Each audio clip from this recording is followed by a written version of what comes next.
ಅಧ್ಯಾಯ 20. ಅಬ್ರಹಾಮನು ಅಲ್ಲಿಂದ ಕಾನಾನ್ ನಾಡಿನ ದಕ್ಷಿಣ ಪ್ರಾಂತ್ಯಕ್ಕೆ ಪ್ರಯಾಣ ಮಾಡುತ್ತಾ ಕಾದೇಶಿಗೂ ಶೂರಿಗೂ ನಡುವೆ ವಾಸ ಮಾಡಿದನು. ಕೆಲವು ಕಾಲ ಗೆರಾರಿನಲ್ಲೂ ಇದ್ದನು.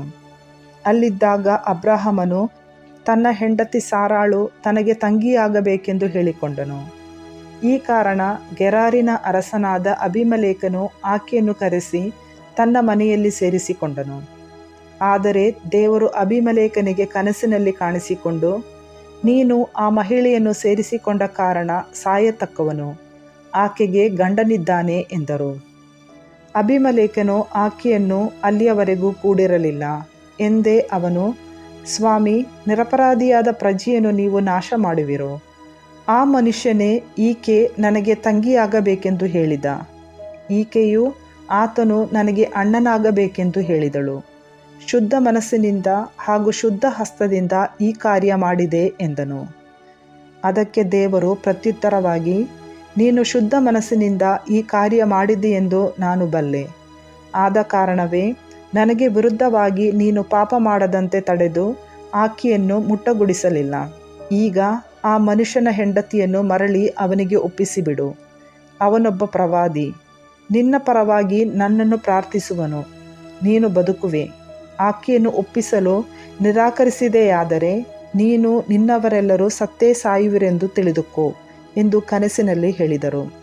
ಅಬೀಮೆಲೆಕನು ಬೆಳಗ್ಗೆ ಬೇಗನೆ ಎದ್ದು ತನ್ನ ಪರಿವಾರವನ್ನೆಲ್ಲ ಕೂಡಿಸಿದನು. ನಡೆದ ಸಂಗತಿಗಳನ್ನೆಲ್ಲ ತಿಳಿಸಿದಾಗ ಅವರಿಗೆ ಬಹಳ ಭಯವುಂಟಾಯಿತು. ಅನಂತರ ಅವನು ಅಬ್ರಹಾಮನನ್ನು ಕರೆಸಿ, ನೀನು ನನಗೆ ಮಾಡಿದ್ದೇನು? ಯಾವ ತಪ್ಪಿಗಾಗಿ ನೀನು ನನ್ನನ್ನು ನನ್ನ ರಾಜ್ಯವನ್ನು ಈ ಮಹಾಪಾತಕಕ್ಕೆ ಒಳಪಡಿಸಿದೆ? ಮಾಡಬಾರದ ಕಾರ್ಯವನ್ನು ನೀನು ಮಾಡಿದೆ ಎಂದು ಹೇಳಿದನು. ಅಲ್ಲದೆ ನೀನು ಯಾವ ಉದ್ದೇಶದಿಂದ ಹೀಗೆ ಮಾಡಿದೆ ಎಂದು ವಿಚಾರಿಸಿದನು.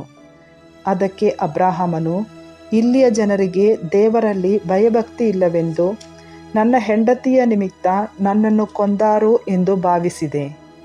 ಅದೂ ಅಲ್ಲದೆ ಈಕೆ ನಿಜವಾಗಿಯೂ ನನ್ನ ತಂಗಿ, ನನ್ನ ತಂದೆಯ ಮಗಳು, ಆದರೆ ನನ್ನ ತಾಯಿಯ ಮಗಳಲ್ಲ ಎಂದೇ ನನಗೆ ಹೆಂಡತಿಯಾದಳು.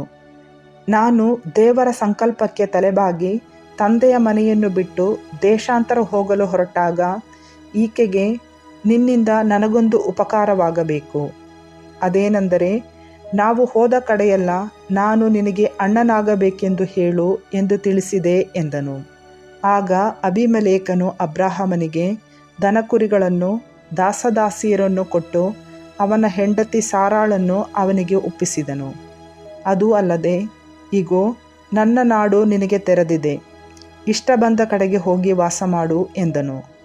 ಸಾರಾಳಿಗೆ ಅವನು ಹೇಳಿದ್ದೇನೆಂದರೆ, ನಿನ್ನ ಅಣ್ಣನಿಗೆ 1000 ಬೆಳ್ಳಿ ನಾಣ್ಯಗಳನ್ನು ಕೊಟ್ಟಿದ್ದೇನೆ. ಇದರಿಂದ ನೀನು ನಿರ್ದೋಷಿ ಎಂದು ರುಜುವಾತಾಗಲಿ, ನೀನು ತಪ್ಪು ಮಾಡಿಲ್ಲವೆಂದು ಎಲ್ಲರಿಗೂ ಸ್ಪಷ್ಟವಾಗಲಿ. ತರುವಾಯ ಅಬ್ರಹಾಮನು ಅಬೀಮೆಲೆಕನಿಗೋಸ್ಕರ ದೇವರಲ್ಲಿ ಪ್ರಾರ್ಥನೆ ಮಾಡಿದನು. ದೇವರು ಅಬೀಮೆಲೆಕನನ್ನು, ಅವನ ಪತ್ನಿಯನ್ನು ಹಾಗೂ ದಾಸಿಯರನ್ನು ಗುಣಪಡಿಸಿದರು. ಅವರಿಗೆ ಮಕ್ಕಳಾದರು. ಇದಕ್ಕೆ ಮುಂಚೆ ಅಬ್ರಹಾಮನ ಹೆಂಡತಿ ಸಾರಾಳ ನಿಮಿತ್ತ ಅಬೀಮೆಲೆಕನ ಮನೆಯಲ್ಲಿದ್ದ ಮಹಿಳೆಯರೆಲ್ಲರನ್ನು ಸರ್ವೇಶ್ವರ ಸ್ವಾಮಿ ಬಂಜೇರನ್ನಾಗಿಸಿದ್ದರು.